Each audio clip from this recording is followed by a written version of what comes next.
Chapter 7. The Stapletons of Merripit House. The fresh beauty of the following morning did something to efface from our minds the grim and grey impression which had been left upon both of us by our first experience of Baskerville Hall. As Sir Henry and I sat at breakfast, the sunlight flooded in through the high mullioned windows, throwing watery patches of colour from the coats of arms which covered them. The dark panelling glowed like bronze in the golden rays, and it was hard to realize that this was indeed the chamber which had struck such a gloom into our souls upon the evening before. "I guess it is ourselves and not the house that we have to blame," said the baronet. "We were tired with our journey and chilled by our drive, so we took a grave view of the place. Now we are fresh and well, so it is all cheerful once more. "And yet it is not entirely a question of imagination," I answered. "Did you, for example, happen to hear some one, a woman, I think, sobbing in the night?" "That is curious, for I did, when I was half asleep, fancy that I heard something of the sort. I waited quite a time, but there was no more of it, so I concluded that it was all a dream." "I heard it distinctly, and I am sure that it was really the sob of a woman. We must ask about this right away." He rang the bell, and asked Barrymore whether he could account for our experience. It seemed to me that the pallid features of the butler turned a shade paler still as he listened to his master's question. "There are only 2 women in the house, Sir Henry," he answered. "One is the scullery maid, who sleeps in the other wing. The other is my wife, and I can answer for it that the sound could not have come from her." And yet he lied as he said it, for it chanced that after breakfast I met Mrs. Barrymore in the long corridor with the sun full upon her face. She was a large, impassive, heavy-featured woman, with a stern, set expression of mouth. But her tell-tale eyes were red, and glanced at me from between swollen lids. It was she, then, who wept in the night, and if she did so, her husband must know it. Yet he had taken the obvious risk of discovery in declaring that it was not so. Why had he done this, and why did she weep so bitterly? Already round this pale-faced, handsome, black-bearded man there was gathering an atmosphere of mystery and of gloom. It was he who had been the first to discover the body of Sir Charles, and we had only his word for all the circumstances which led up to the old man's death. Was it possible that it was Barrymore, after all, whom we had seen in the cab in Regent Street? The beard might well have been the same. The cabman had described a somewhat shorter man, but such an impression might easily have been erroneous. How could I settle the point forever? Obviously the first thing to do was to see the Grimpen postmaster, and find whether the test telegram had really been placed in Barrymore's own hands. Be the answer what it might, I should at least have something to report to Sherlock Holmes. Sir Henry had numerous papers to examine after breakfast, so that the time was propitious for my excursion. It was a pleasant walk of 4 miles along the edge of the moor, leading me at last to a small grey hamlet, in which 2 larger buildings, which proved to be the inn and the house of Dr. Mortimer, stood high above the rest. The postmaster, who was also the village grocer, had a clear recollection of the telegram. "Certainly, sir," said he. "I had the telegram delivered to Mr. Barrymore exactly as directed." "Who delivered it?" "My boy here." "James, you delivered that telegram to Mr. Barrymore at the Hall last week, did you not?" "Yes, father, I delivered it." "Into his own hands?" I asked. "Well, he was up in the loft at the time, so that I could not put it into his own hands, but I gave it to Mrs. Barrymore's hands, and she promised to deliver it at once." "Did you see Mr. Barrymore?" "No, sir. I tell you he was in the loft." "If you didn't see him, how did you know he was in the loft?" "Well, surely his own wife ought to know where he is," said the postmaster testily. "Didn't he get the telegram? If there is any mistake, it is for Mr. Barrymore himself to complain." It seemed hopeless to pursue the inquiry any farther, but it was clear that in spite of Holmes's ruse we had no proof that Barrymore had not been in London all the time. Suppose it were so. Suppose that the same man had been the last who had seen Sir Charles alive, and the first to dog the new heir when he returned to England. What then? Was he the agent of others, or had he some sinister design of his own?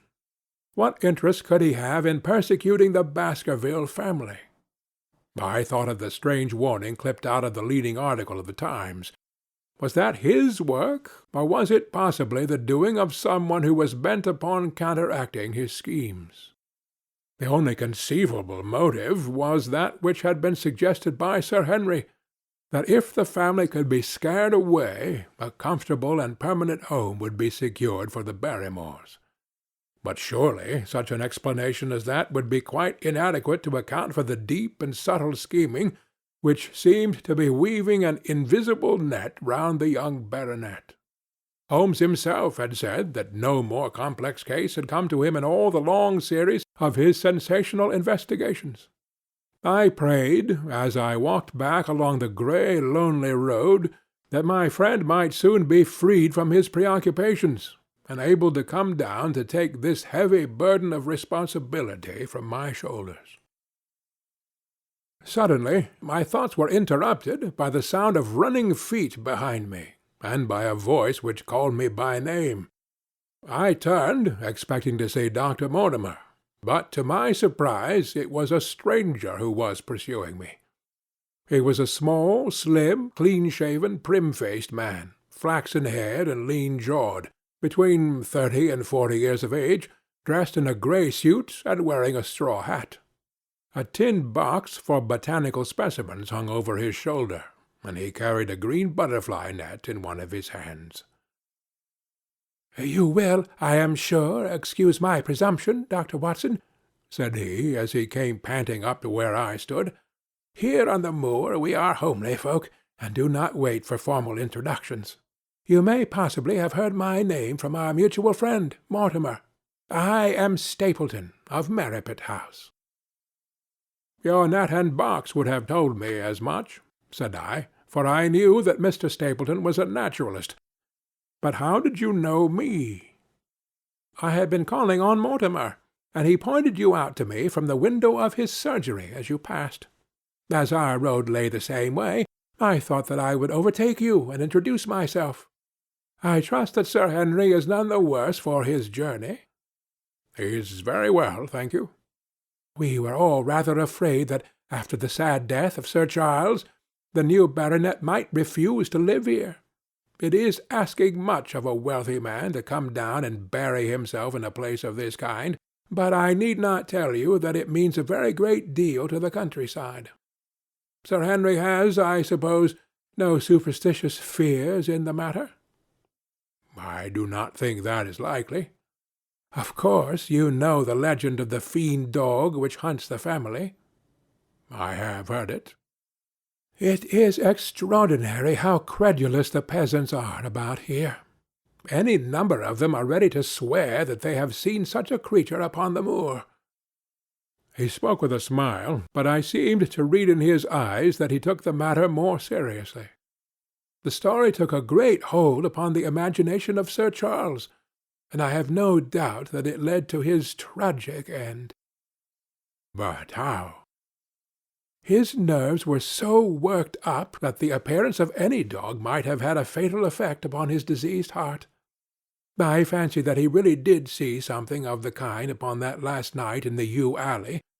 I feared that some disaster might occur, for I was very fond of the old man, and I knew that his heart was weak." "How did you know that?"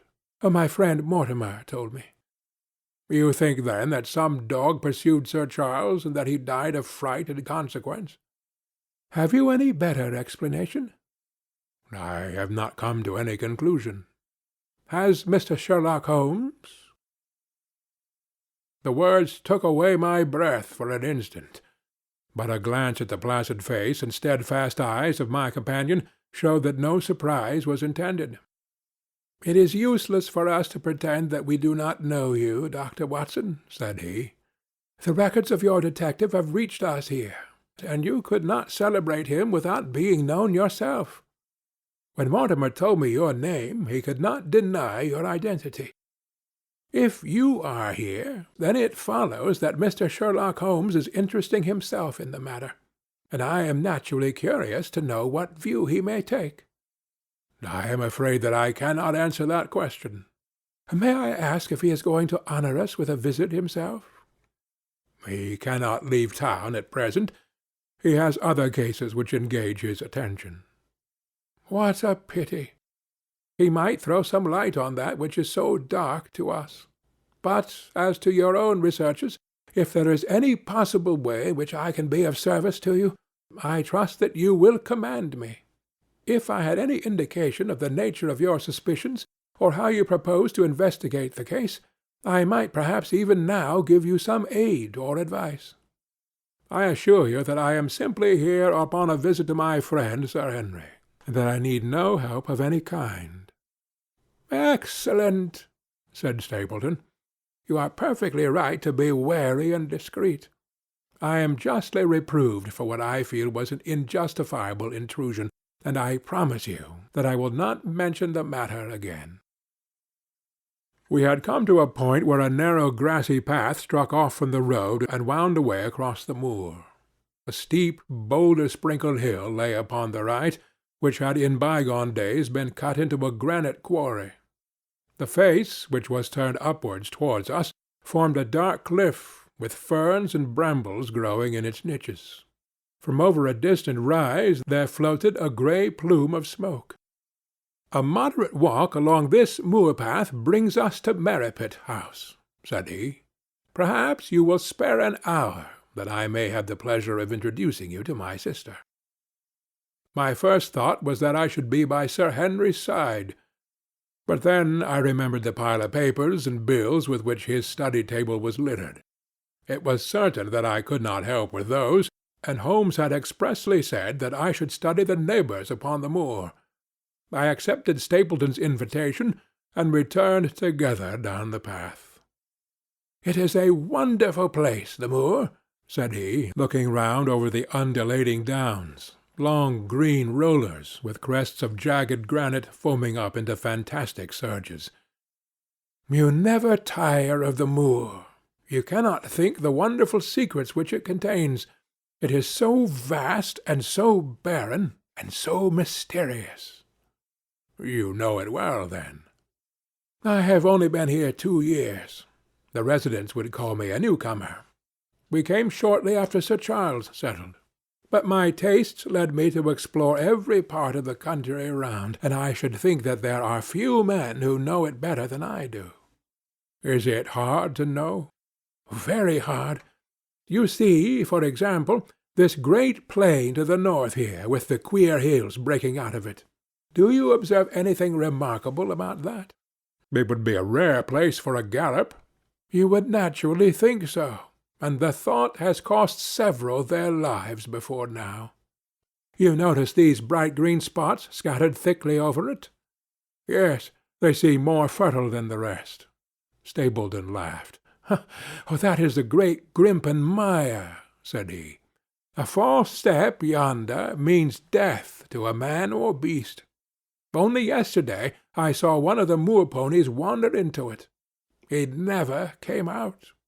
I saw his head for quite a long time craning out of the bog-hole, but it sucked him down at last. Even in dry seasons it is a danger to cross it, but after these autumn rains it is an awful place. And yet I can find my way to the very heart of it and return alive. By George, there is another of those miserable ponies." Something brown was rolling and tossing among the green sedges. Then a long, agonized, writhing neck shot upward, and a dreadful cry echoed over the moor. It turned me cold with horror, but my companion's nerves seemed to be stronger than mine. "It's gone," said he.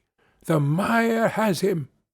2 in 2 days, and many more, perhaps, for they get in the way of going there in the dry weather, and never know the difference until the mire has them in its clutches.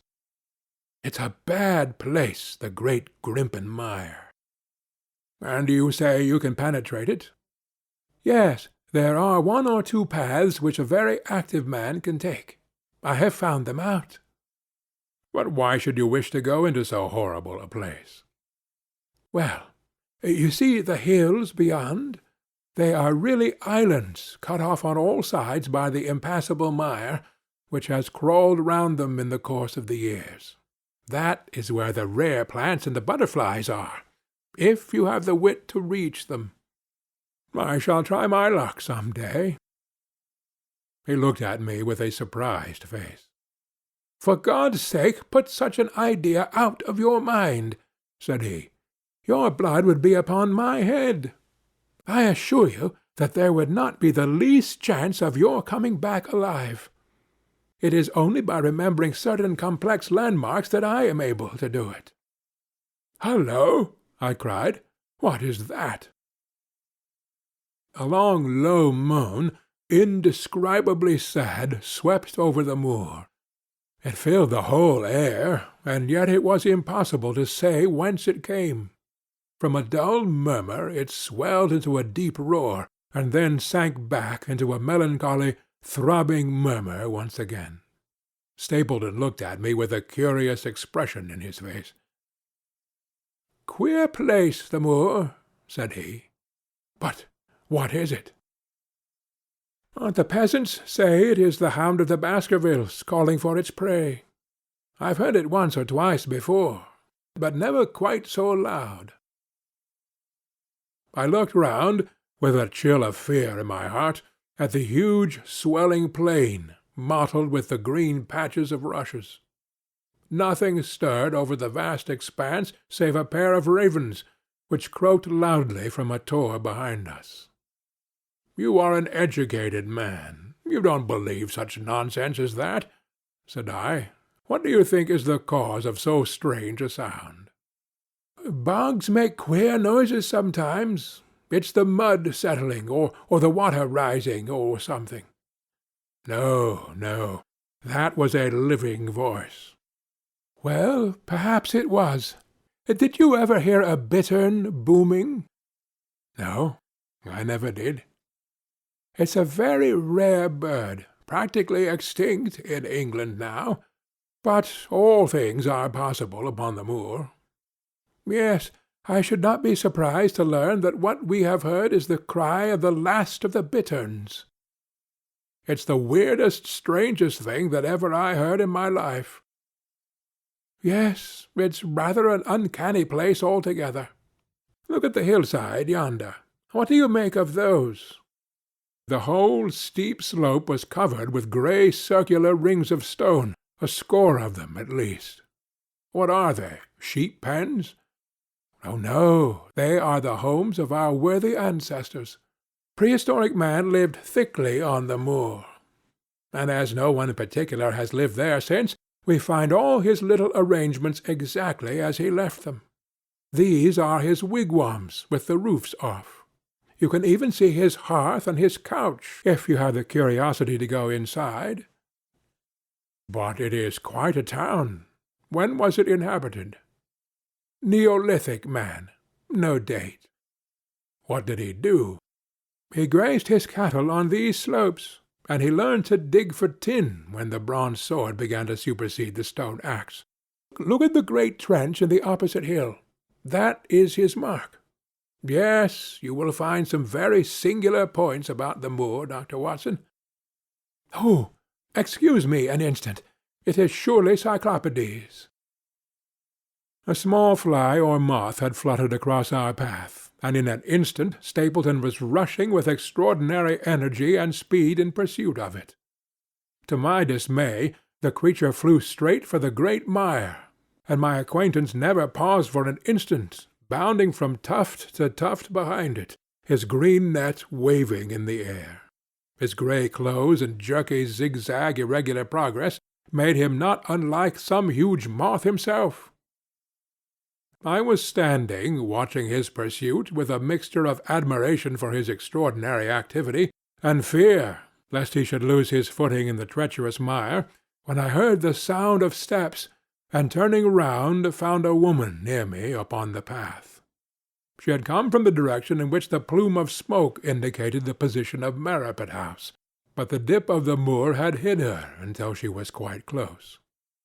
I could not doubt that this was the Miss Stapleton of whom I had been told, since ladies of any sort must be few upon the moor, and I remembered that I had heard some one describe her as being a beauty. The woman who approached me was certainly that, and of a most uncommon type. There could not have been a greater contrast between brother and sister, for Stapleton was neutral-tinted, with light hair and grey eyes, while she was darker than any brunette whom I have seen in England, slim, elegant, and tall. She had a proud, finely cut face, so regular that it might have seemed impassive were it not for the sensitive mouth and the beautiful dark eager eyes. With her perfect figure and elegant dress, she was indeed a strange apparition upon a lonely moorland path. Her eyes were on her brother as I turned, and then she quickened her pace towards me. I had raised my hat and was about to make some explanatory remark, when her own words turned all my thoughts into a new channel. "Go back," she said. "Go straight back to London, instantly."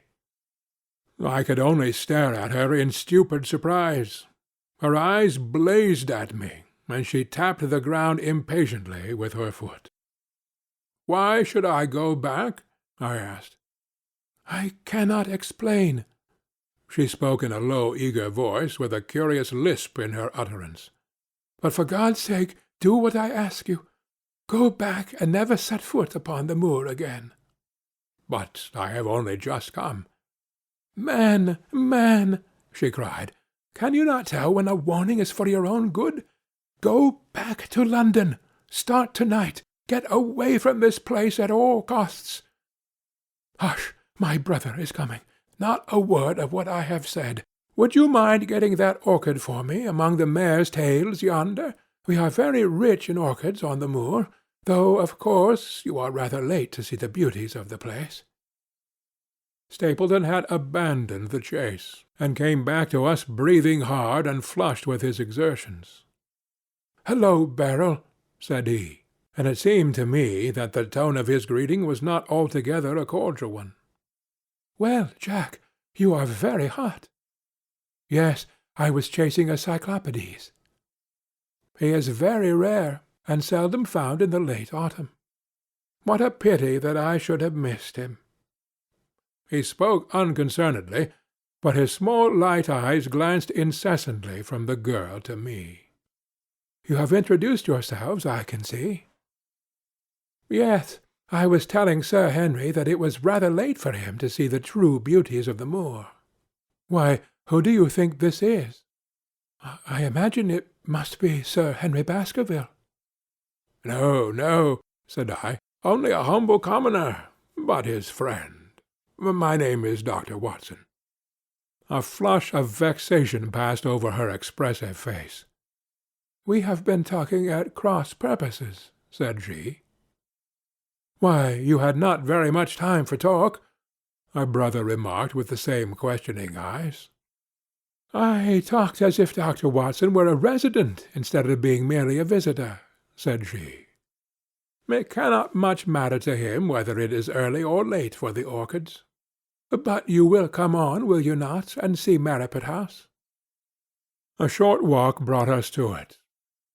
A bleak moorland house, once the farm of some grazier in the old prosperous days, but now put into repair and turned into a modern dwelling. An orchard surrounded it, but the trees, as is usual upon the moor, were stunted and nipped, and the effect of the whole place was mean and melancholy. We were admitted by a strange, wizened, rusty-coated old manservant, who seemed in keeping with the house. Inside, however, there were large rooms furnished with an elegance in which I seemed to recognize the taste of the lady. As I looked from their windows at the interminable granite-flecked moor rolling unbroken to the farthest horizon, I could not but marvel at what could have brought this highly educated man and this beautiful woman to live in such a place. Queer spot to choose, is it not? As if in answer to my thought. And yet we manage to make ourselves fairly happy, do we not, Beryl?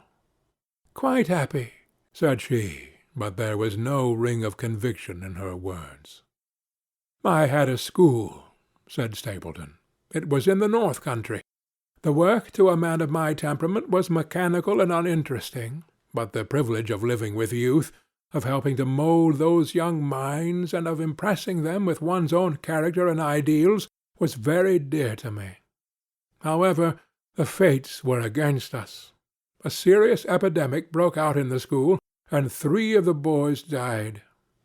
It never recovered from the blow, and much of my capital was irretrievably swallowed up. And yet, if it were not for the loss of the charming companionship of the boys, I could rejoice over my own misfortune, for, with my strong tastes for botany and zoology, I found an unlimited field of work here, and my sister is as devoted to nature as I am. All this, Dr. Watson, has been brought upon your head by your expression as you surveyed the moor out of our window. It certainly did cross my mind that it might be a little dull, less for you, perhaps, than for your sister. No, no, I am never dull, said she quickly. We have books, we have our studies, and we have interesting neighbors. Dr. Mortimer is a most learned man in his own line. Poor Sir Charles was also an admirable companion. We knew him well, and miss him more than I can tell. Do you think that I should intrude if I were to call this afternoon and make the acquaintance of Sir Henry? I am sure that he would be delighted. Then perhaps you would mention that I propose to do so. We may in our humble way do something to make things more easy for him, until he becomes accustomed to his new surroundings. Will you come upstairs, Dr. Watson, and inspect my collection of Lepidoptera? I think it is the most complete one in the south-west of England. By the time that you have looked through them, lunch will be almost ready. But I was eager to get back to my charge. The melancholy of the moor, the death of the unfortunate pony, the weird sound which had been associated with the grim legend of the Baskervilles, all these things tinged my thoughts with sadness. Then, on the top of these more or less vague impressions, there had come the definite and distinct warning of Miss Stapleton, delivered with such intense earnestness that I could not doubt that some grave and deep reason lay behind it. I resisted all pressure to stay for lunch, and set off at once upon my return journey, taking the grass-grown path by which we had come. It seems, however, that there must have been some short-cut for those who knew it, for before I had reached the road I was astounded to see Miss Stapleton sitting upon a rock by the side of the track. Her face was beautifully flushed with her exertions, and she held her hand to her side. I have run all the way in order to cut you off, Dr. Watson, said she. I had not even time to put on my hat. I must not stop, or my brother may miss me. I wanted to say to you how sorry I am about the stupid mistake I made in thinking that you were Sir Henry. Please forget the words I said, which have no application whatever to you. But I cannot forget them, Miss Stapleton, said I. I am Sir Henry's friend, and his welfare is a very close concern of mine. Tell me why it was that you were so eager that Sir Henry should return to London. A woman's whim, Dr. Watson. When you know me better, you will understand that I cannot always give reasons for what I say or do. No, no. I remember the thrill in your voice. I remember the look in your eyes. Please, please be frank with me, Miss Stapleton, for ever since I have been here I have been conscious of shadows all around me. Life has become like that great Grimpen mire, with great green patches everywhere into which one may sink, and with no guide to point the track. Tell me, then, what it was that you meant, and I will promise to convey your warning to Sir Henry." An expression of irresolution passed for an instant over her face, but her eyes had hardened again when she answered me. "You make too much of it, Dr. Watson," said she. "My brother and I were very much shocked by the death of Sir Charles. We knew him very intimately, for his favourite walk was over the moor to our house. He was deeply impressed with the curse which hung over the family, and when this tragedy came I naturally felt that there must be some grounds for the fears which he had expressed. I was distressed, therefore, when another member of the family came down to live here, and I felt that he should be warned of the danger which he will run. That was all which I intended to convey." "But what is the danger?" "You know the story of the Hound?" "I do not believe in such nonsense." "But I do. If you have any influence with Sir Henry, take him away from a place which has always been fatal to his family.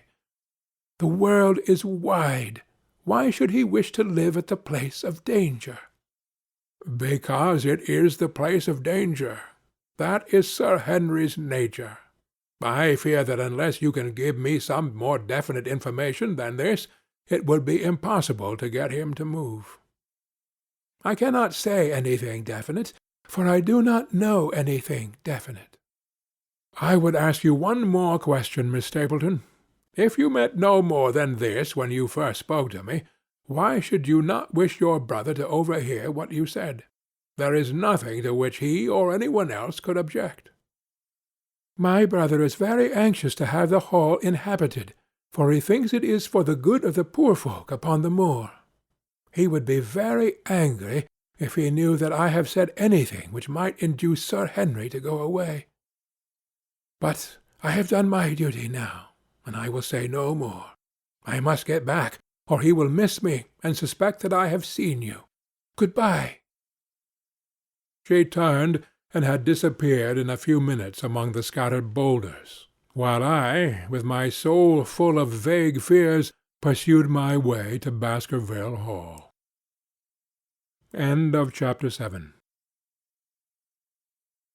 Chapter 8. First Report of Dr. Watson. From this point onward, I will follow the course of events by transcribing my own letters to Mr. Sherlock Holmes, which lie before me on the table. One page is missing, but otherwise they are exactly as written, and show my feelings and suspicions of the moment more accurately than my memory, clear as it is upon these tragic events, can possibly do. Baskerville Hall, October 13th. My dear Holmes, my previous letters and telegrams have kept you pretty well up to date as to all that has occurred in this most God-forsaken corner of the world. The longer one stays here, the more does the spirit of the moor sink into one's soul, its vastness and also its grim charm.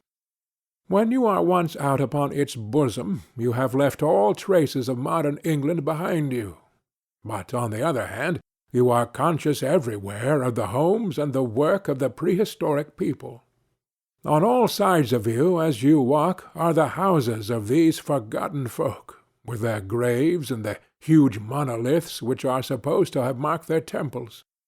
As you look at their grey stone huts against the scarred hillsides, you leave your own age behind you, and if you were to see a skin-clad hairy man crawl out from the low door, fitting a flint-tipped arrow onto the string of his bow, you would feel that his presence there was more natural than your own. The strange thing is that they should have lived so thickly on what must always have been most unfruitful soil. I am no antiquarian, but I could imagine that they were some unwarlike and harried race who were forced to accept that which none other would occupy. All this, however, is foreign to the mission on which you sent me, and will probably be very uninteresting to your severely practical mind. I can still remember your complete indifference as to whether the sun moved round the earth or the earth round the sun. Let me, therefore, return to the facts concerning Sir Henry Baskerville. If you have not had any report within the last few days, it is because up to to-day there was nothing of importance to relate. Then a very surprising circumstance occurred, which I shall tell you in due course. But, first of all, I must keep you in touch with some of the other factors in the situation. One of these, concerning which I have said little, is the escaped convict upon the moor. There is strong reason now to believe that he has got right away, which is a considerable relief to the lonely householders of this district. A fortnight has passed since his flight, during which he has not been seen, and nothing has been heard of him. It is surely inconceivable that he could have held out upon the moor during all that time. Of course, so far as his concealment goes, there is no difficulty at all. Any one of these stone huts would give him a hiding-place. But there is nothing to eat, unless he were to catch and slaughter one of the moor sheep. We think, therefore, that he has gone, and the outlying farmers sleep the better in consequence. We are 4 able-bodied men in this household, so that we could take good care of ourselves. But I confess that I have had uneasy moments when I have thought of the Stapletons. They live miles from any help. There are one maid, an old manservant, the sister, and the brother, the latter not a very strong man. They would be helpless in the hands of a desperate fellow like this Notting Hill criminal, if he could once effect an entrance. Both Sir Henry and I were concerned at their situation, and it was suggested that Perkins, the groom, should go over to sleep there, but Stapleton would not hear of it. The fact is that our friend the baronet begins to display a considerable interest in our fair neighbour. It is not to be wondered at, for time hangs heavily in this lonely spot to an active man like him, and she is a very fascinating and beautiful woman. There is something tropical and exotic about her, which forms a singular contrast to her cool and unemotional brother. Yet he also gives the idea of hidden fires. He has certainly a very marked influence over her, for I have seen her continually glance at him as she talked, as if seeking approbation for what she said. I trust that he is kind to her. There is a dry glitter in his eyes, and a firm set of his thin lips, which goes with a positive and possibly a harsh nature. You would find him an interesting study. He came over to call upon Baskerville on that first day, and the very next morning he took us both to show us the spot where the legend of the wicked Hugo is supposed to have had its origin. It was an excursion of some miles across the moor to a place which is so dismal that it might have suggested the story. We found a short valley between rugged tors, which led to an open grassy space, flecked over with the white cotton grass. In the middle of it rose 2 great stones, worn and sharpened at the upper end, until they looked like the huge corroding fangs of some monstrous beast. In every way it corresponded with the scene of the old tragedy. Sir Henry was much interested, and asked Stapleton more than once whether he did really believe in the possibility of the interference of the supernatural in the affairs of men. He spoke lightly, but it was evident that he was very much in earnest. Stapleton was guarded in his replies, but it was easy to see that he had said less than he might, and that he would not express his whole opinion out of consideration for the feelings of the baronet. He told us of similar cases, where families had suffered from some evil influence, and he left us with the impression that he shared the popular view upon the matter. On our way back we stayed for lunch at Merripit House, and it was there that Sir Henry made the acquaintance of Miss Stapleton. From the first moment that he saw her, he appeared to be strongly attracted by her, and I am much mistaken if the feeling was not mutual. He referred to her again and again on our walk home, and since then hardly a day has passed that we have not seen something of the brother and sister. They dine here to-night, and there is some talk of our going to them next week. One would imagine that such a match would be very welcome to Stapleton, and yet I have more than once caught a look of the strongest disapprobation in his face when Sir Henry has been paying some attention to his sister. He is much attached to her, no doubt, and would lead a lonely life without her, but it would seem the height of selfishness if he were to stand in the way of her making so brilliant a marriage. Yet I am certain that he does not wish their intimacy to ripen into love, and I have several times observed that he has taken pains to prevent them from being tête-à-tête. By the way, your instructions to me never to allow Sir Henry to get out alone will become very much more onerous if a love affair were to be added to our other difficulties. My popularity would soon suffer if I were to carry out your orders to the letter. The other day, Thursday to be more exact, Dr. Mortimer lunched with us. He has been excavating a barrow at Longdown, and has got a prehistoric skull which fills him with great joy. Never was there such a single-minded enthusiast as he. The Stapletons came in afterwards, and the good doctor took us all to the yew alley, at Sir Henry's request, to show us exactly how everything occurred upon that fatal night. It is a long, dismal walk, the yew alley, between two high walls of clipped hedge, with a narrow band of grass upon either side. At the far end is an old tumble-down summer-house. Half-way down is the moor-gate, where the old gentleman left his cigar-ash. It is a white wooden gate with a latch. Beyond it lies the wide moor. I remembered your theory of the affair, and tried to picture all that had occurred. As the old man stood there, he saw something coming across the moor, something which terrified him so that he lost his wits, and ran until he died, of sheer horror and exhaustion. There was the long, gloomy tunnel down which he fled. And from what? A sheep-dog of the moor, or a spectral hound, black, silent, and monstrous? Was there a human agency in the matter? Did the pale, watchful Barrymore know more than he cared to say?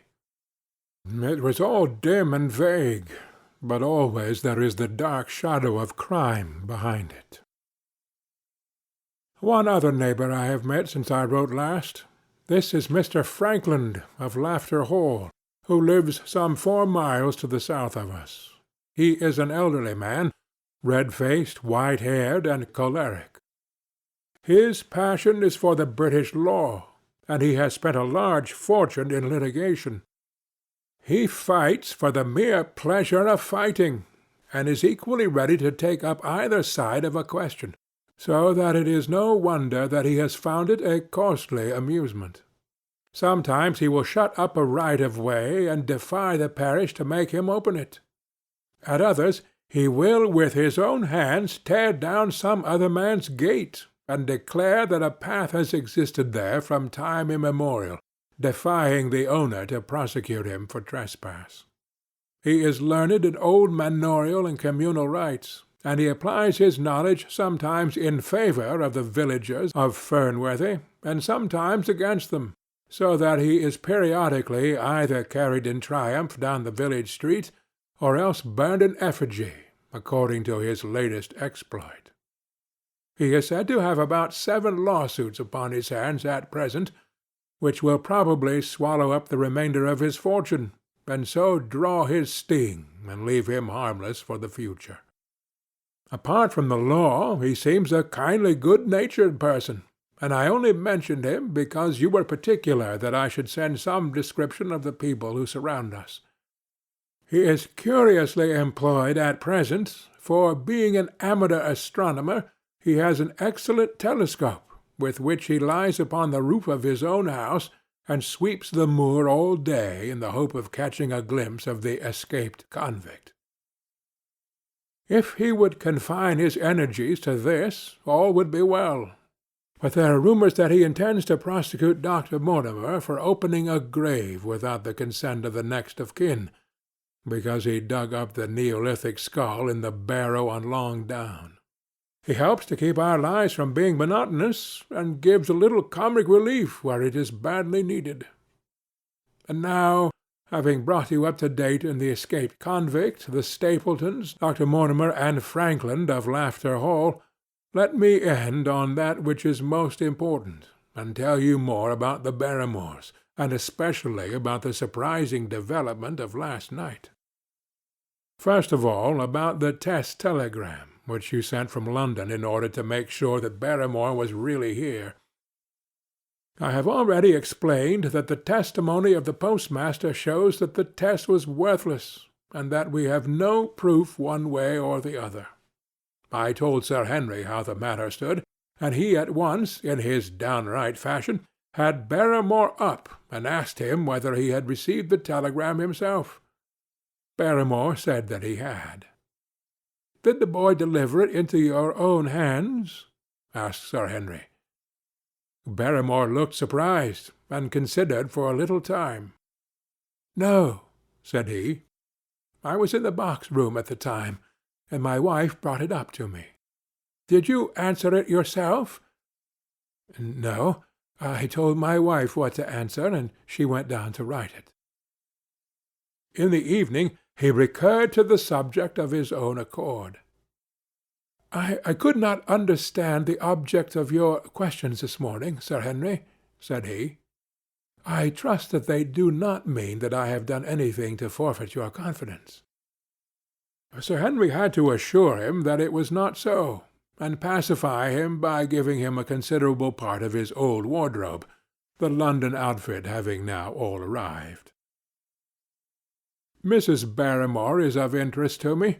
She is a heavy, solid person, very limited, intensely respectable, and inclined to be puritanical. You could hardly conceive a less emotional subject. Yet I have told you how, on the first night here, I heard her sobbing bitterly, and since then I have more than once observed traces of tears upon her face. Some deep sorrow gnaws ever at her heart. Sometimes I wonder if she has a guilty memory which haunts her, and sometimes I suspect Barrymore of being a domestic tyrant. I have always felt that there was something singular and questionable in this man's character, but the adventure of last night brings all my suspicions to a head. And yet it may seem a small matter in itself. You are aware that I am not a very sound sleeper, and since I have been on guard in this house, my slumbers have been lighter than ever. Last night, about 2 a.m, I was aroused by a stealthy step passing my room. I rose, opened my door, and peeped out. A long black shadow was trailing down the corridor. It was thrown by a man, who walked softly down the passage with a candle held in his hand. He was in shirt and trousers, with no covering to his feet.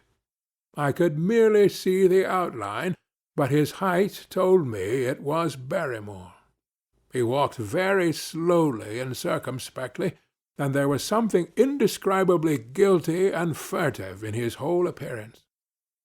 I have told you that the corridor is broken by the balcony which runs round the hall, but that it is resumed upon the farther side. I waited until he had passed out of sight, and then I followed him.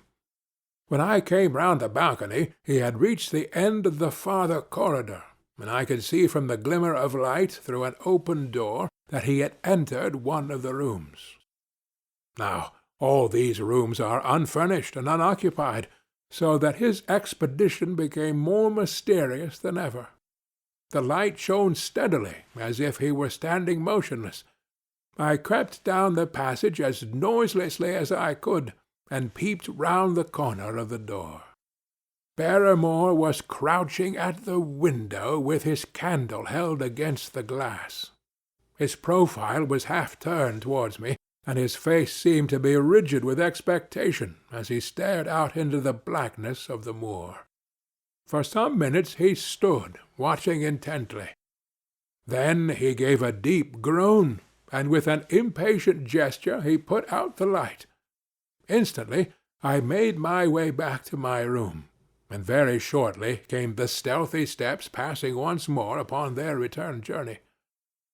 Long afterwards, when I had fallen into a light sleep, I heard a key turn somewhere in a lock, but I could not tell whence the sound came.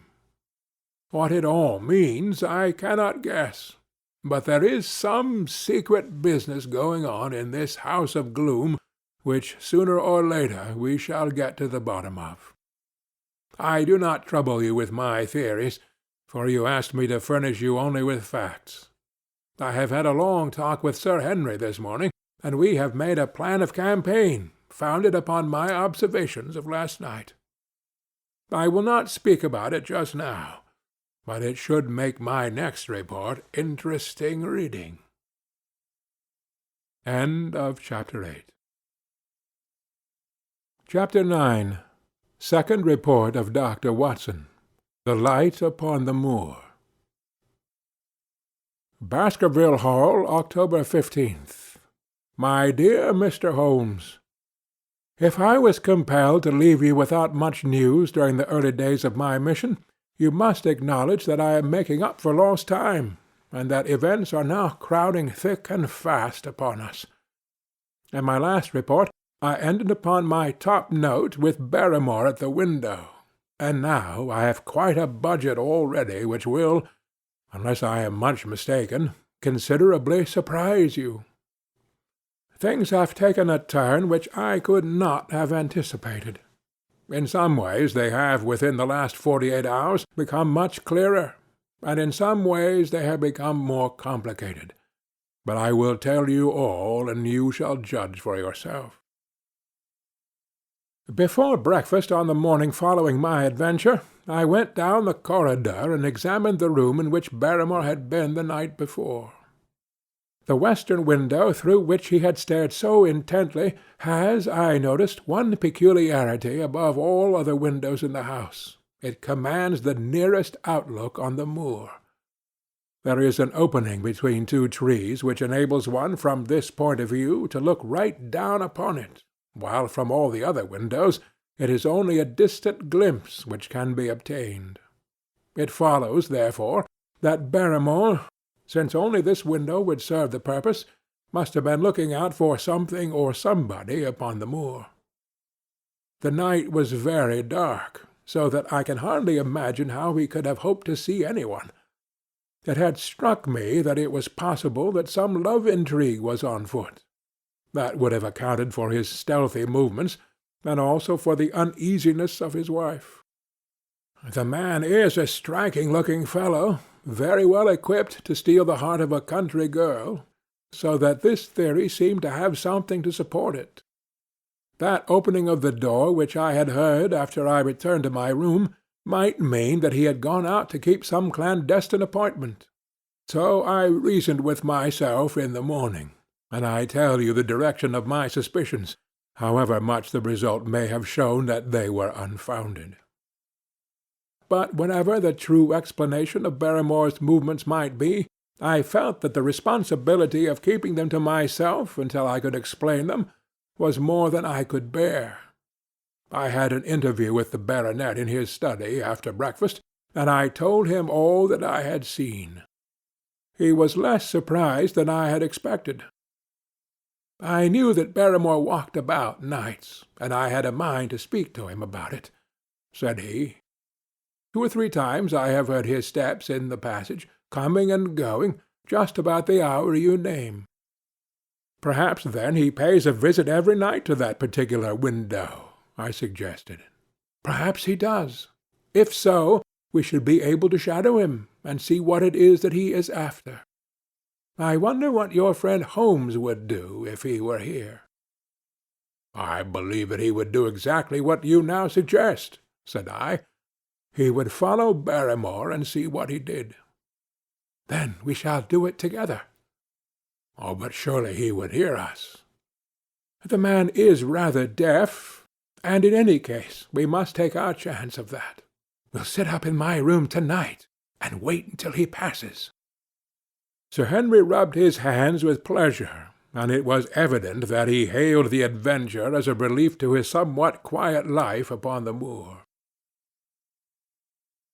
"The baronet has been in communication with the architect who prepared the plans for Sir Charles, and with a contractor from London, so that we may expect great changes to begin here soon. There have been decorators and furnishers up from Plymouth, and it is evident that our friend has large ideas, and means to spare no pains or expense to restore the grandeur of his family. When the house is renovated and refurnished, all that he will need will be a wife to make it complete. Between ourselves, there are pretty clear signs that this will not be wanting if the lady is willing, for I have seldom seen a man more infatuated with a woman than he is with our beautiful neighbour, Miss Stapleton.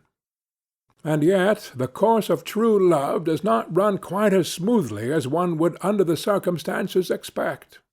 To-day, for example, its surface was broken by a very unexpected ripple, which has caused our friend considerable perplexity and annoyance.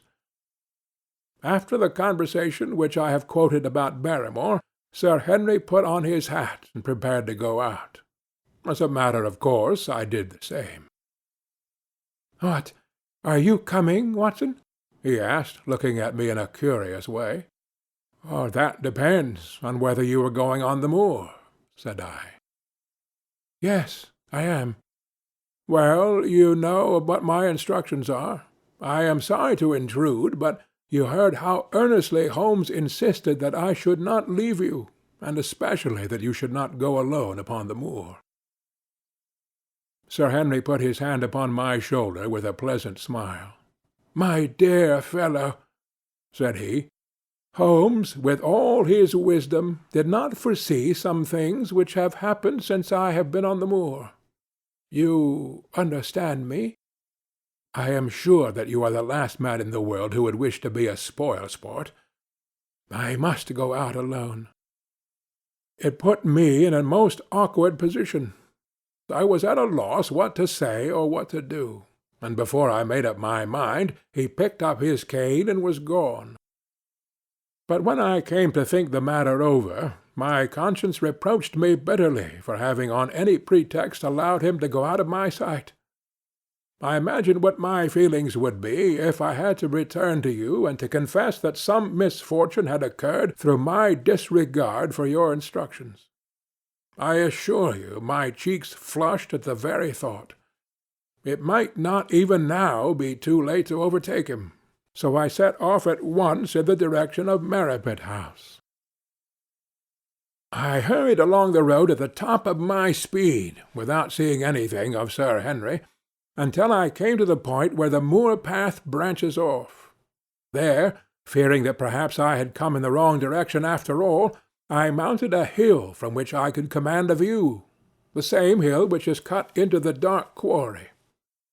Thence I saw him at once. He was on the moor path, about a quarter of a mile off, and a lady was by his side who could only be Miss Stapleton.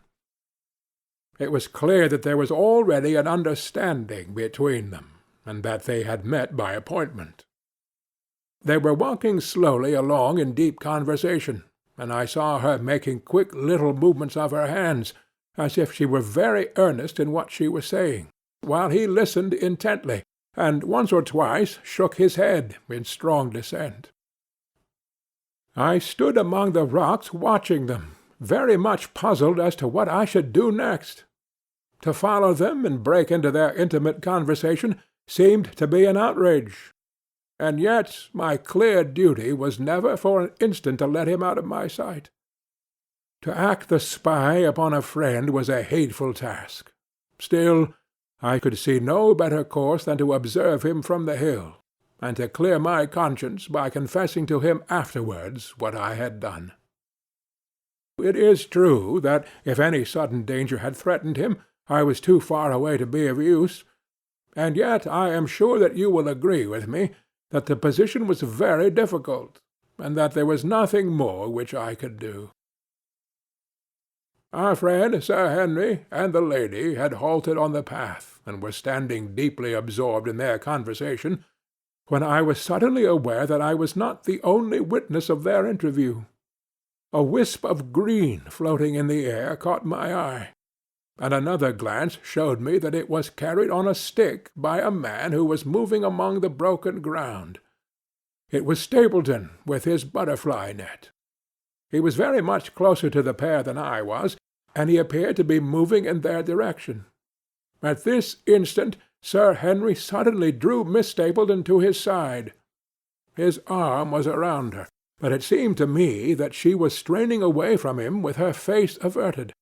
He stooped his head to hers, and she raised one hand as if in protest.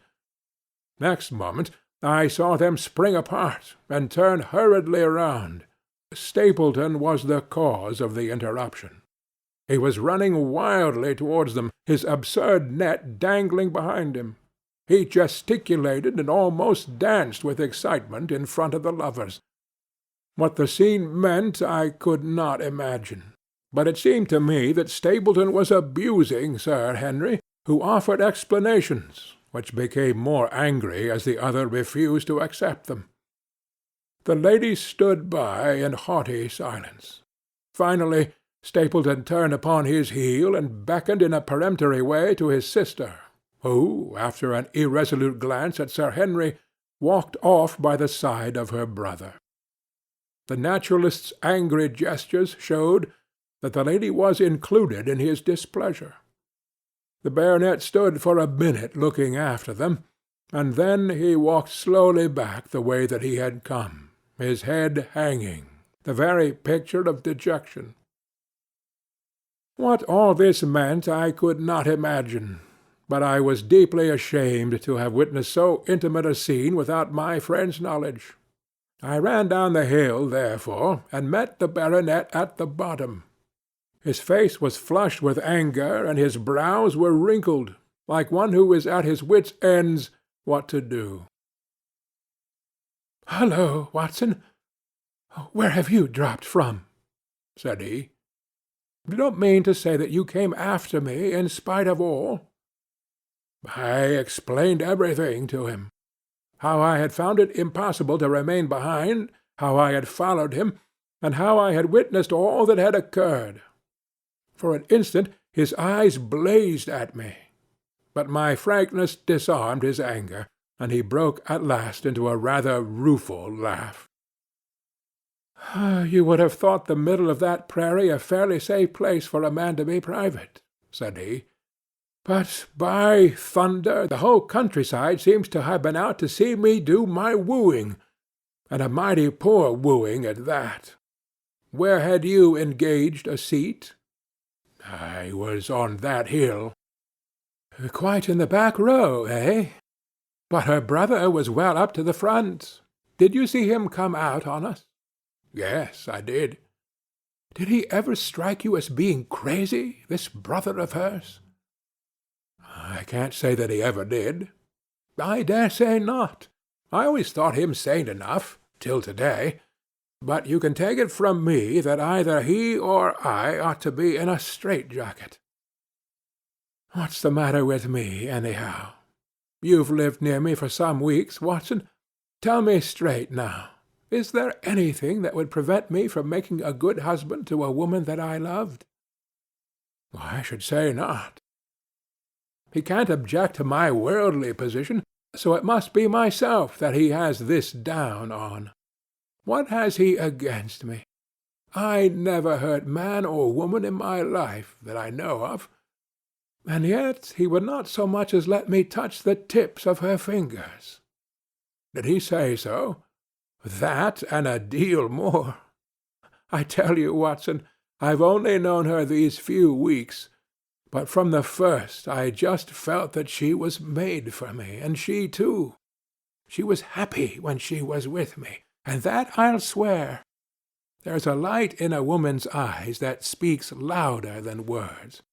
But he has never let us get together, and it is only to-day, for the first time, that I saw a chance of having a few words with her alone. She was glad to meet me, but when she did, it was not love that she would talk about, and she wouldn't have let me talk about it either, if she could have stopped it. She kept coming back to it that this was a place of danger, and that she would never be happy until I had left it. I told her that since I had seen her I was in no hurry to leave it, and that if she really wanted me to go, the only way to work it was for her to arrange to go with me. With that I offered in as many words to marry her. But before she could answer, down came this brother of hers, running at us with a face on him like a madman. He was just white with rage, and those light eyes of his were blazing with fury. What was I doing with the lady? How dared I offer her attentions which were distasteful to her? Did I think that because I was a baronet I could do what I liked? If he had not been her brother, I should have known better how to answer him. As it was, I told him that my feelings towards her sister were such as I was not ashamed of, and that I hoped that she might honor me by becoming my wife. That seemed to make the matter no better, so then I lost my temper too, and I answered him rather more hotly than I should perhaps, considering that she was standing by.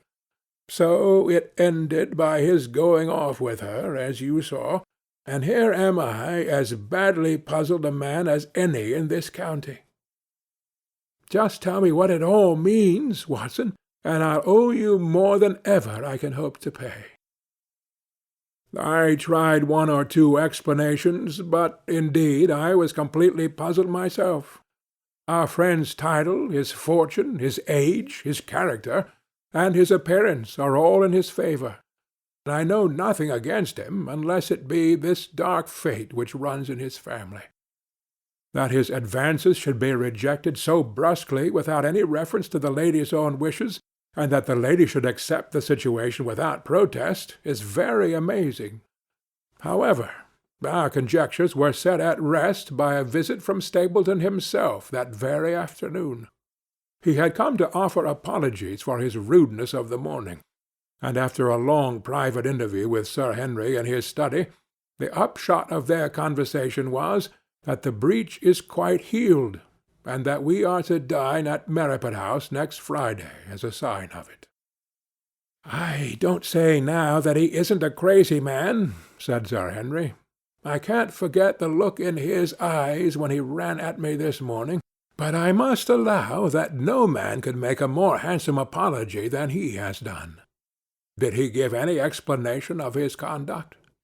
"His sister is everything in his life, he says." "That is natural enough, and I am glad that he should understand her value. They have always been together, and according to his account he has been a very lonely man with only her as a companion, so that the thought of losing her was really terrible to him. He had not understood, he said, that I was becoming attached to her, but when he saw with his own eyes that it was really so, and that she might be taken away from him, it gave him such a shock that for a time he was not responsible for what he said or did. He was very sorry for all that had passed, and he recognized how foolish and how selfish it was that he could imagine that he could hold a beautiful woman like his sister to himself for her whole life. If she had to leave him, he had rather it was to a neighbor like myself than to anyone else. But in any case it was a blow to him, and it would take him some time before he could prepare himself to meet it. He would withdraw all opposition upon his part if I would promise for 3 months to let the matter rest, and to be content with cultivating the lady's friendship during that time without claiming her love. This I promised, and so the matter rests. So there is one of our small mysteries cleared up. It is something to have touched bottom anywhere in this bog in which we are floundering. We know now why Stapleton looked with disfavour upon his sister's suitor, even when that suitor was so eligible a one as Sir Henry. And now I pass on to another thread which I have extricated out of the tangled skein, the mystery of the sobs in the night, of the tear-stained face of Mrs. Barrymore, of the secret journey of the butler to the western lattice window. Congratulate me, my dear Holmes, and tell me that I have not disappointed you as an agent. that you do not regret the confidence which you showed in me when you set me down. All these things have by one night's work been thoroughly cleared. I have said by one night's work, but in truth it was by 2 nights' work, for on the first we drew entirely blank. I sat up with Sir Henry in his rooms until nearly 3 o'clock in the morning, but no sound of any sort did we hear except the chiming clock upon the stairs. It was a most melancholy vigil, and ended by each of us falling asleep in our chairs. Fortunately, we were not discouraged, and we determined to try again. The next night we lowered the lamp, and sat smoking cigarettes without making the least sound.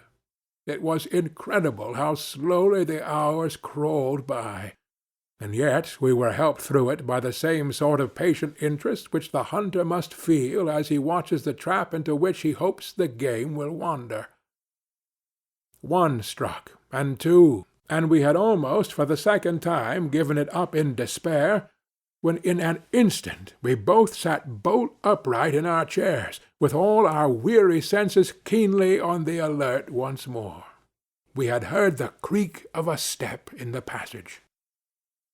Very stealthily we heard it pass along until it died away in the distance. Then the baronet gently opened his door, and we set out in pursuit. Already our man had gone round the gallery, and the corridor was all in darkness. Softly we stole along until we had come into the other wing. We were just in time to catch a glimpse of the tall black-bearded figure, his shoulders rounded, as he tiptoed down the passage. Then he passed through the same door as before, and the light of the candle framed it in the darkness, and shot one single yellow beam across the gloom of the corridor. We shuffled cautiously towards it, trying every plank before we dared to put our whole weight upon it. We had taken the precaution of leaving our boots behind us, but even so the old boards snapped and creaked beneath our tread. Sometimes it seemed impossible that he should fail to hear our approach. However, the man is fortunately rather deaf, and he was entirely preoccupied in that which he was doing.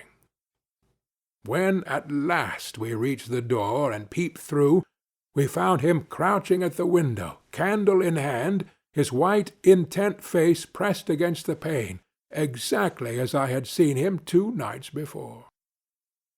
We had arranged no plan of campaign, but the baronet is a man to whom the most direct way is always the most natural. He walked into the room, and as he did so, Barrymore sprang up from the window with a sharp hiss of his breath, and stood livid and trembling before us. His dark eyes, glaring out of the white mask of his face, were full of horror and astonishment as he gazed from Sir Henry to me. "What are you doing here, Barrymore?" "Nothing, sir." His agitation was so great that he could hardly speak, and the shadows sprang up and down from the shaking of his candle. "It was the window, sir. I go round at night to see that they are fastened." "On the second floor?" "Yes, sir. All the windows." "Look here, Barrymore," said Sir Henry sternly. "We have made up our minds to have the truth out of you, so it will save you trouble to tell it sooner rather than later. Come now, no lies. What were you doing at that window?" The fellow looked at us in a helpless way, and he wrung his hands together like one who was in the last extremity of doubt and misery. "I was doing no harm, sir. I was holding a candle to the window." "And why were you holding a candle to the window?" "Don't ask me, Sir Henry. Don't ask me. I give you my word, sir, that it is not my secret, and that I cannot tell it. If it concerned no one but myself, I would not try to keep it from you." A sudden idea occurred to me, and I took the candle from the trembling hand of the butler. "He must have been holding it as a signal," said I.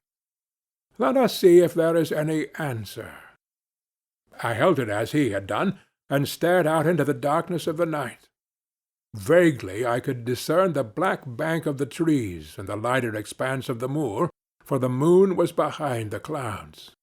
And then I gave a cry of exultation, for a tiny pin-point of yellow light had suddenly transfixed the dark veil, and glowed steadily in the centre of the black square framed by the window. "There it is!" I cried. "No, no, sir, it is nothing, nothing at all," the butler broke in. "I assure you, sir—" "Move your light across the window, Watson," cried the baronet. "See, the other moves also. Now, you rascal, do you deny that it is a signal? Come, speak up. Who is your confederate out yonder, and what is this conspiracy that is going on?" The man's face became openly defiant. "It is my business, and not yours. I will not tell." "Then you leave my employment right away." "Very good, sir. If I must, I must." "And you go in disgrace. By thunder, you may well be ashamed of yourself. Your family has lived with mine for over 100 years under this roof, and here I find you deep in some dark plot against me." "No, no, sir, no, not against you." It was a woman's voice, and Mrs. Barrymore, paler and more horror-struck than her husband, was standing at the door. Her bulky figure in a shawl and skirt might have been comic, were it not for the intensity of feeling upon her face. "We have to go, Eliza. This is the end of it." "You can pack our things," said the butler. "Oh, John, John, have I brought you to this? It is my doing, Sir Henry, all mine. He has done nothing except for my sake, and because I asked him." "Speak out, then. What does it mean?" "My unhappy brother is starving on the moor. We cannot let him perish at our very gates. The light is a signal to him that food is ready for him, and his light out yonder is to show the spot to which to bring it." "Then your brother is—" "The escaped convict, sir. Selden, the criminal." "That's the truth, sir," said Barrymore. "I said that it was not my secret, and that I could not tell it to you. But now you have heard it, and you will see that if there was a plot, it was not against you." This, then, was the explanation of the stealthy expeditions at night and the light at the window. Sir Henry and I both stared at the woman in amazement. Was it possible that this stolidly respectable person was of the same blood as one of the most notorious criminals in the country? "Yes, sir. My name is Selden, and he is my younger brother. We humoured him too much when he was a lad, and gave him his own way in everything, until he came to think that the world was made for his pleasure, and that he could do what he liked in it. Then, as he grew older, he met wicked companions, and the devil entered into him, until he broke my mother's heart and dragged our name in the dirt. From crime to crime he sank lower and lower, until it is only the mercy of God which has snatched him from the scaffold. But to me, sir, he was always the little curly-headed boy that I had nursed and played with as an elder sister would. That is why he broke prison, sir. He knew that I was here, and that we could not refuse to help him. When he dragged himself here one night, weary and starving, with the warders hard at his heels, what could we do? We took him in and fed him and cared for him. Then you returned, sir, and my brother thought he would be safer on the moor than anywhere else until the hue and cry was over. So he lay in hiding there. But every second night we made sure if he was still there by putting a light in the window, and if there was an answer, my husband took out some bread and meat to him. Every day we hoped that he was gone, but as long as he was there we could not desert him. That is the whole truth, as I am an honest Christian woman, and you will see that if there is blame in the matter, it does not lie with my husband, but with me, for whose sake he has done all that he has." The woman's words came with an intense earnestness which carried conviction with them. "Is this true, Barrymore?" "Yes, Sir Henry, every word of it." "Well, I cannot blame you for standing by your own wife. Forget what I have said. Go to your room, you two, and we shall talk further about this matter in the morning." When they were gone, we looked out of the window again. Sir Henry had flung it open, and the cold night wind beat in upon our faces. Far away in the black distance there still glowed that one tiny point of yellow light. "I wonder he dares," said Sir Henry. "It may be so placed as to be only visible from here." "Very likely.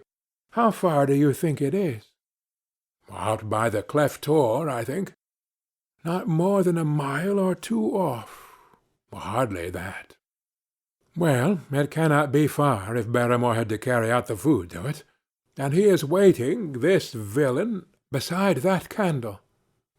By thunder, Watson, I am going out to take that man." The same thought had crossed my own mind. It was not as if the Barrymores had taken us into their confidence. Their secret had been forced from them. The man was a danger to the community, an unmitigated scoundrel for whom there was neither pity nor excuse. We were only doing our duty in taking this chance of putting him back where he could do no harm. With his brutal and violent nature, others would have to pay the price if we held our hands. Any night, for example, our neighbors the Stapletons might be attacked by him, and it may have been the thought of this which made Sir Henry so keen upon the adventure. "I will come," said I.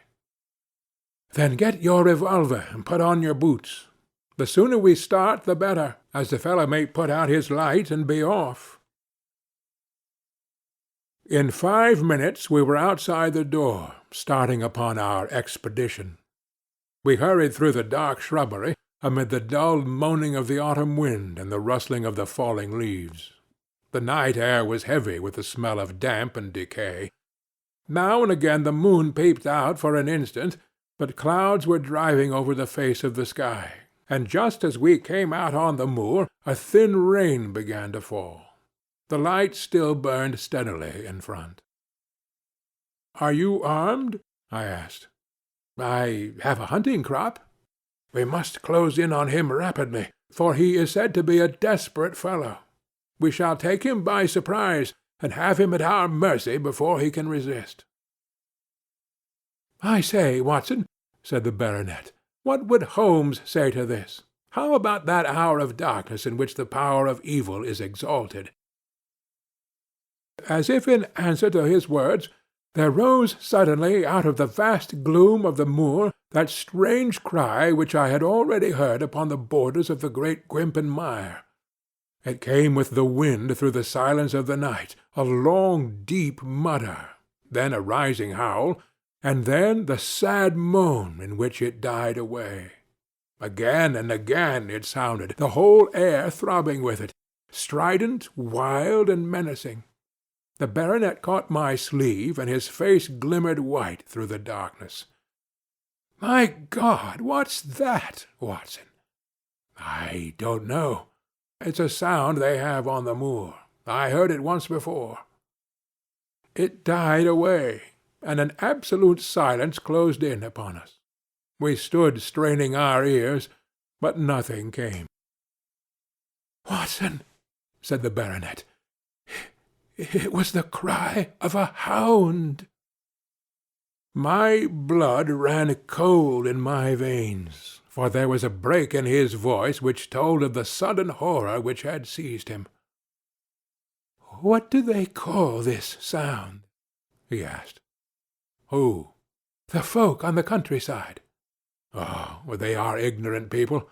Why should you mind what they call it?" "Tell me, Watson, what do they say of it?" I hesitated, but could not escape the question. "They say it is the cry of the Hound of the Baskervilles." He groaned, and was silent for a few moments. "A hound it was," he said at last, "but it seemed to come from miles away. Over yonder, I think. It was hard to say whence it came. It rose and fell with the wind. Isn't that the direction of the great Grimpen Mire?" "Yes, it is." "Well, it was up there. Come now, Watson, didn't you think yourself that it was the cry of a hound?" "I am not a child. You need not fear to speak the truth."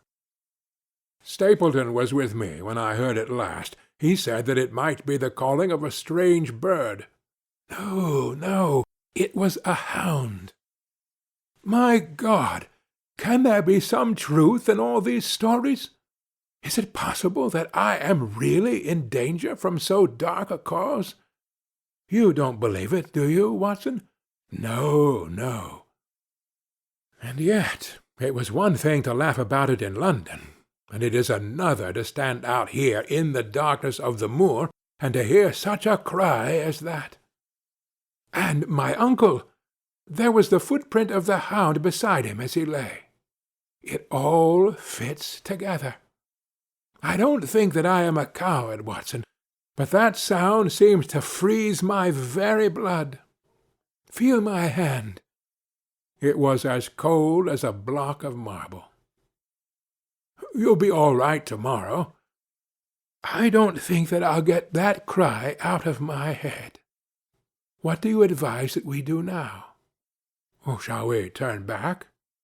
"No, by thunder! We have come out to get our man, and we will do it. We after the convict, and a hell hound, as likely as not, after us. Come on. We'll see it through if all the fiends of the pit were loose upon the moor."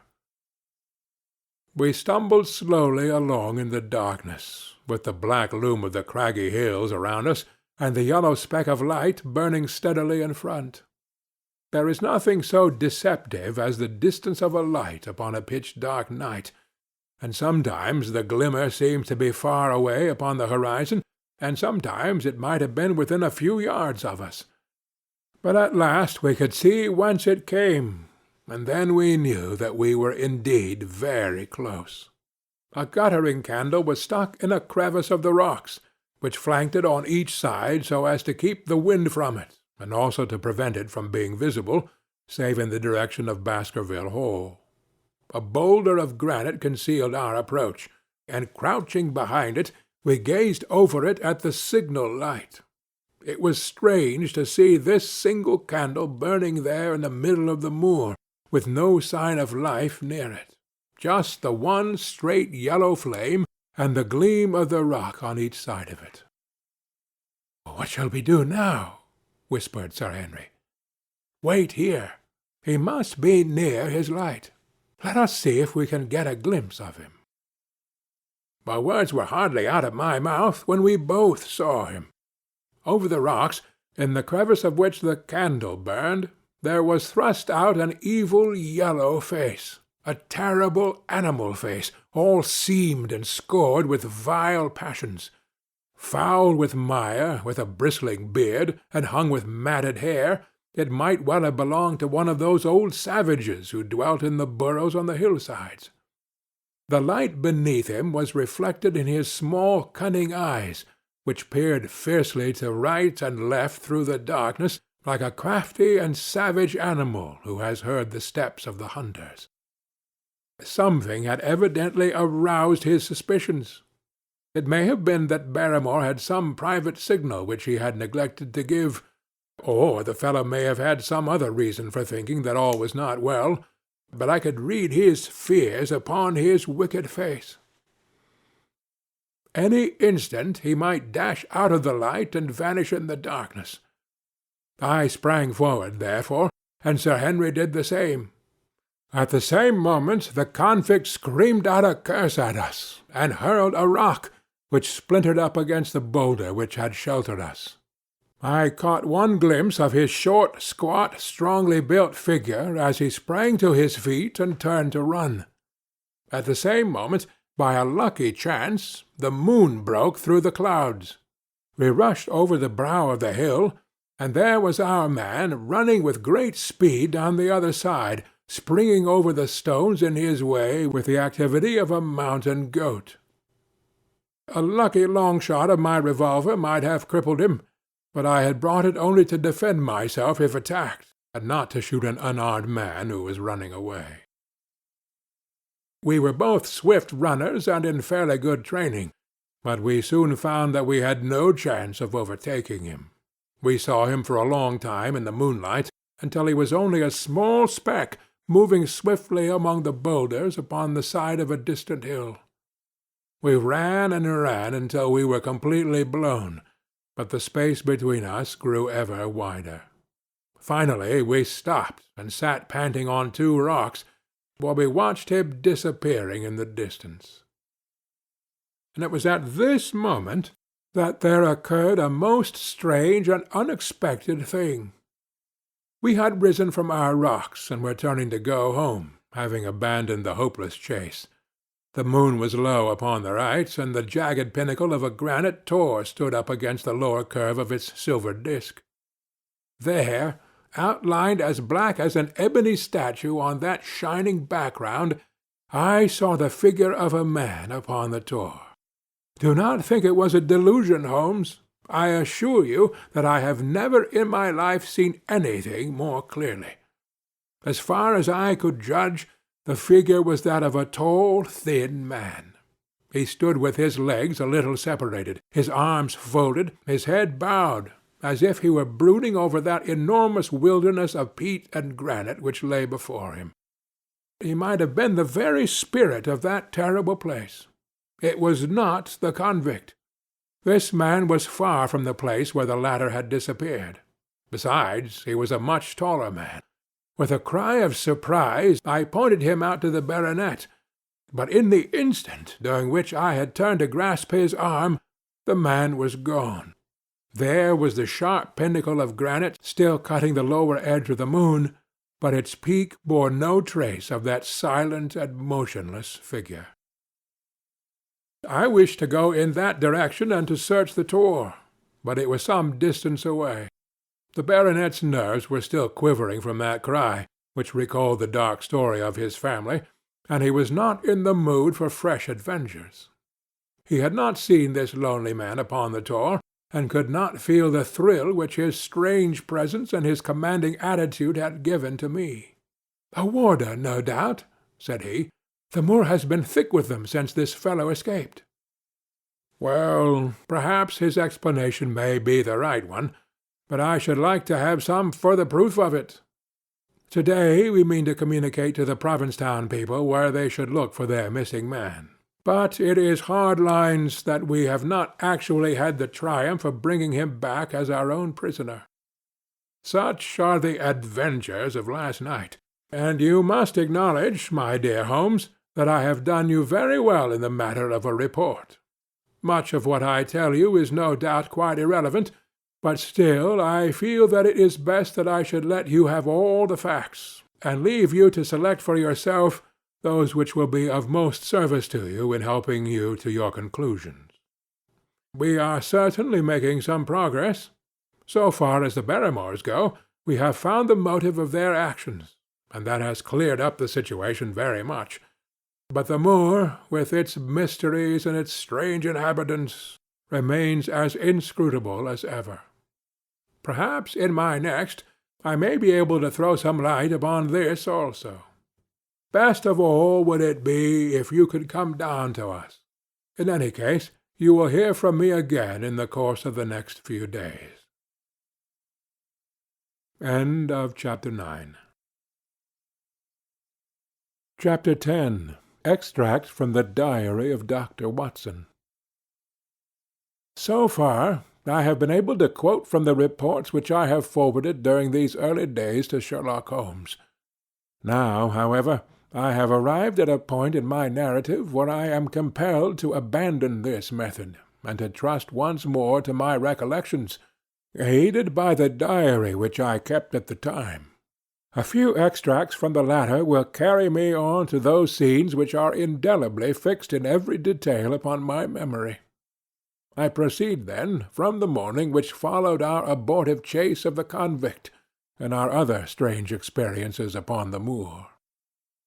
October 16th. A dull and foggy day, with a drizzle of rain. The house is banked in with rolling clouds, which rise now and then to show the dreary curves of the moor, with thin silver veins upon the sides of the hills, and the distant boulders gleaming where the light strikes upon their wet faces. It is melancholy, outside and in. The baronet is in a black reaction after the excitements of the night. I am conscious myself of a weight at my heart, and a feeling of impending danger, ever-present danger, which is the more terrible because I am unable to define it. And have I not cause for such a feeling? Consider the long sequence of incidents which have all pointed to some sinister influence which is at work around us. There is the death of the last occupant of the hall, fulfilling so exactly the conditions of the family legend, and there are the repeated reports from peasants of the appearance of a strange creature upon the moor. Twice I have with my own ears heard the sound which resembled the distant baying of a hound. It is incredible, impossible, that it should really be outside the ordinary laws of nature.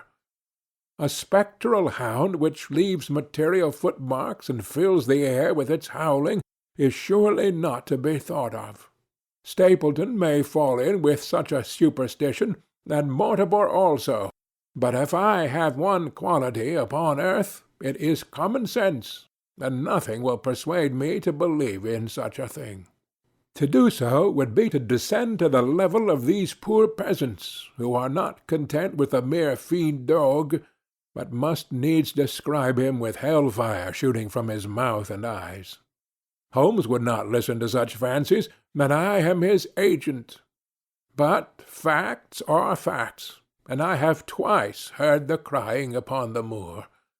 Suppose that there were really some huge hound loose upon it. That would go far to explain everything. But where could such a hound lie concealed? Where did it get its food? Where did it come from? How is it that no one saw it by day? It must be confessed that the natural explanation offers almost as many difficulties as the other. And always, apart from the hound, there is the fact of the human agency in London, the man in the cab, and the letter which warned Sir Henry against the moor. This at least was real, but it might have been the work of a protecting friend as easily as of an enemy. Where is that friend or enemy now? Has he remained in London, or has he followed us down here? Could he be the stranger whom I saw upon the tor? It is true that I have had only the one glance at him, and yet there are some things to which I am ready to swear. He is no one whom I have seen down here, and I have now met all the neighbors. The figure was far taller than that of Stapleton, far thinner than that of Frankland. Barrymore it might possibly have been, but we had left him behind us, and I am certain that he could not have followed us. A stranger, then, is still dogging us, just as a stranger dogged us in London. We have never shaken him off. If I could lay my hands upon that man, then at last we might find ourselves at the end of all of our difficulties. To this one purpose I must now devote all my energies. My first impulse was to tell Sir Henry all my plans. My second, and wisest one, is to play my own game, and speak as little as possible to anyone. He is silent and distrait. His nerves have been strangely shaken by that sound upon the moor. I will say nothing to add to his anxieties, but I will take my own steps to attain my own end. We had a small scene this morning after breakfast. Barrymore asked leave to speak with Sir Henry, and they were closeted in his study some little time. Sitting in the billiard-room, I more than once heard the sound of voices raised, and I had a pretty good idea what the point was which was under discussion. After a time the baronet opened his door and called for me. "Barrymore considers that he has a grievance," he said. "He thinks it was unfair on our part to hunt his brother-in-law down when he, of his own free will, had told us the secret." The butler was standing very pale but very collected before us. "I may have spoken too warmly, sir," said he, "and if I have, I am sure that I beg your pardon. At the same time, I was very much surprised when I heard you two gentlemen come back this morning and learned that you had been chasing Selden. The poor fellow has enough to fight against without my putting more upon his track. If you had told us of your own free will, it would have been a different thing," said the baronet. "You only told us, or rather your wife only told us, when it was forced from you and you could not help yourself." "I didn't think you would have taken advantage of it, Sir Henry. Indeed, I didn't. The man is a public danger.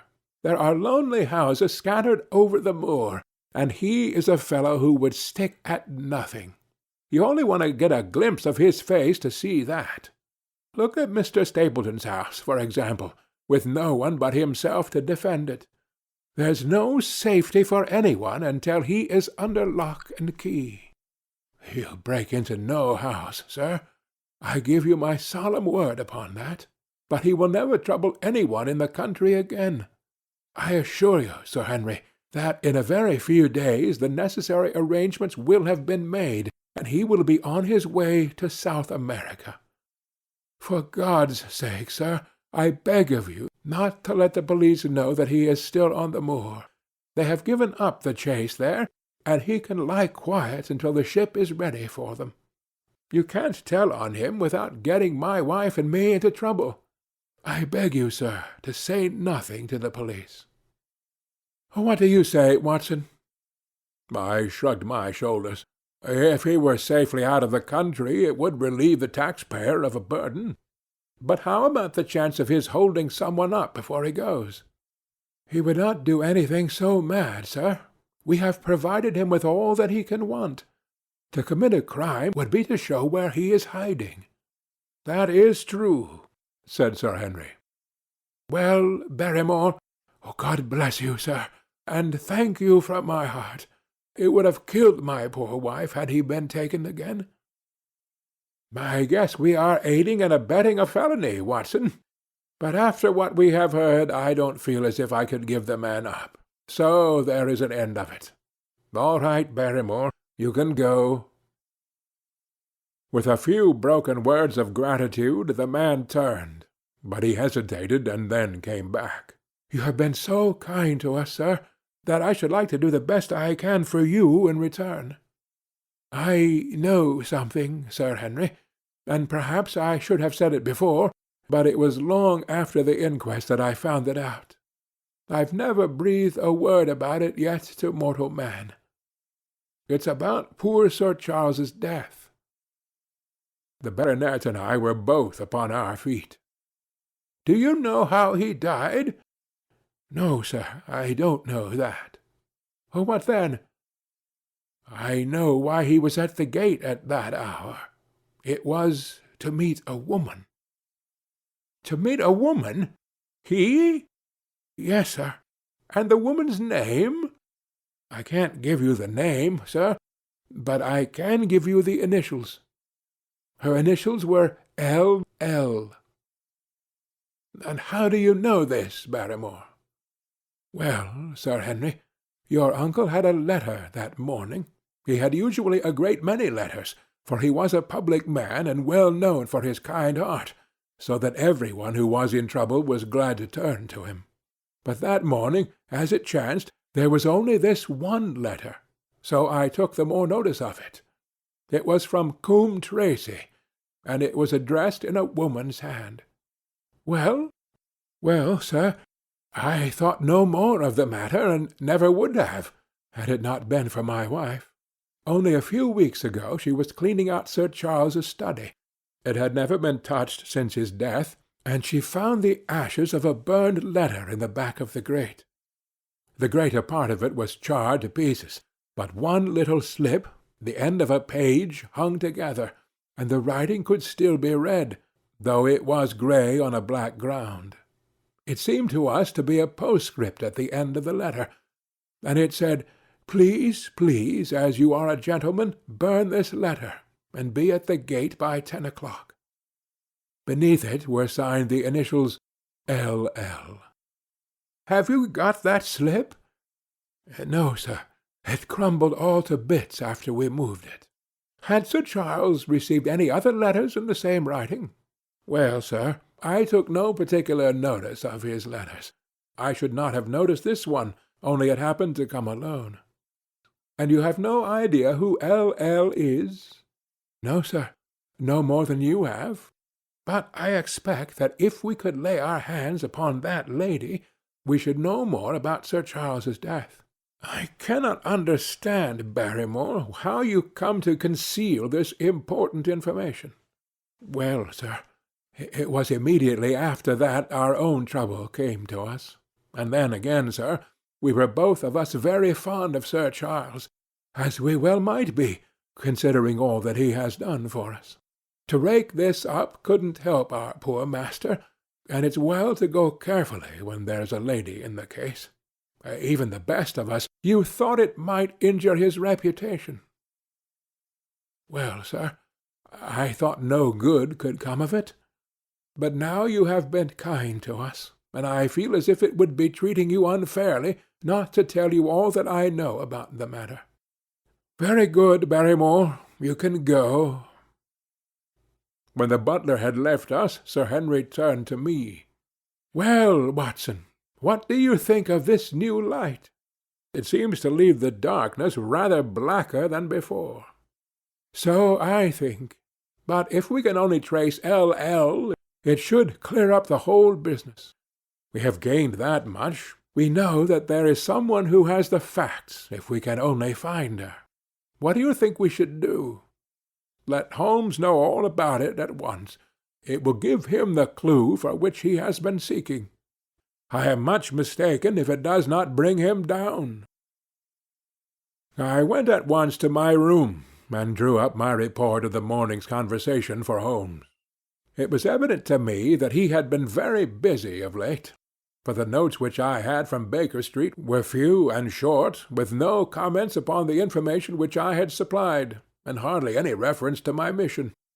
No doubt his blackmailing case is absorbing all his faculties, and yet this new factor must surely arrest his attention and renew his interest. I wish that he were here. October 17th. All day today the rain poured down, rustling on the ivy and dripping from the eaves. I thought of the convict out upon the bleak, cold, shelterless moor. Poor devil! Whatever his crimes, he has suffered something to atone for them. And then I thought of that other one, the face in the cab, the figure against the moon. Was he also out there in that deluge, the unseen watcher, the man of darkness?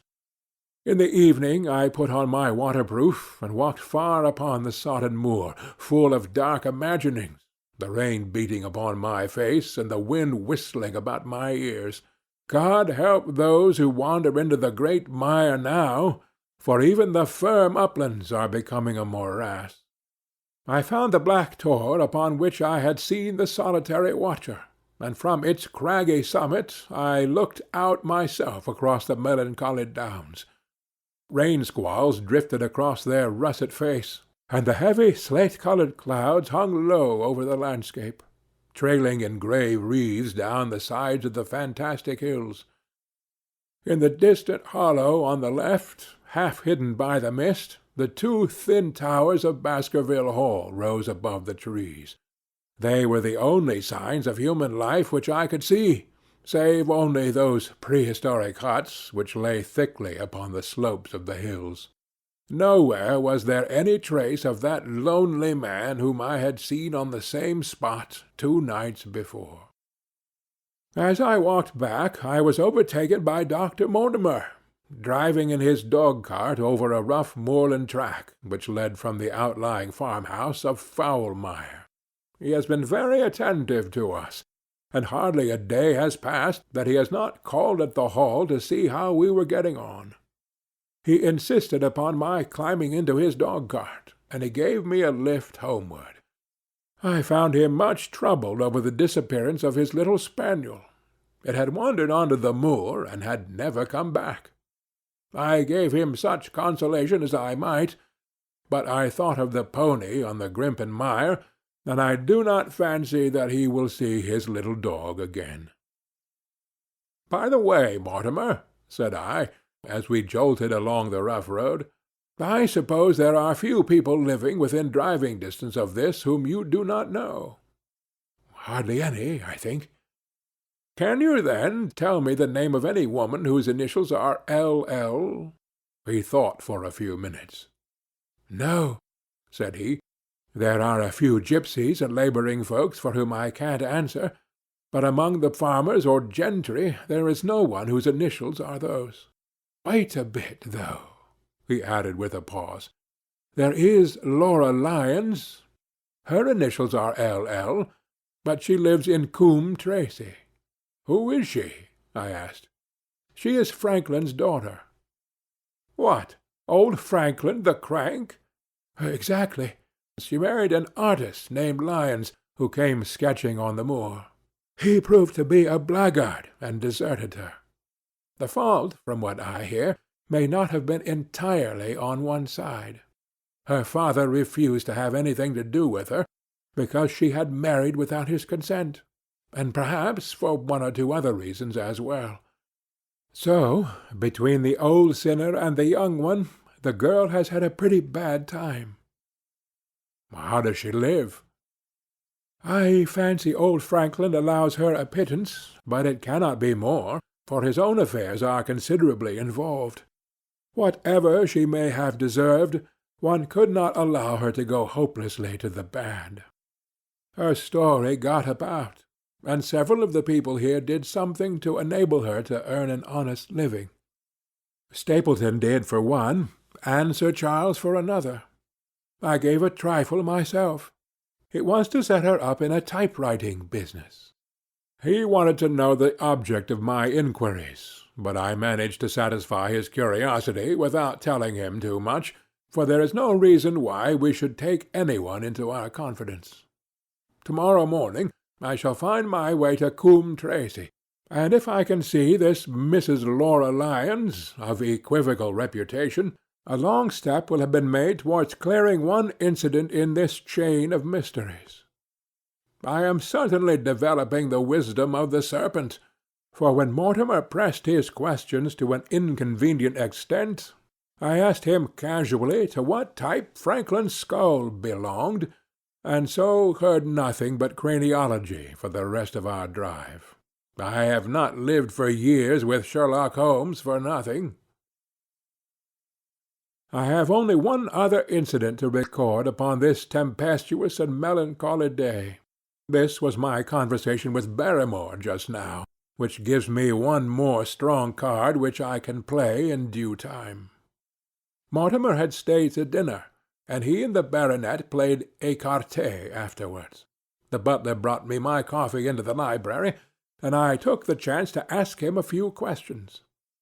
"Well," said I, "has this precious relation of yours departed, or is he still lurking out yonder?"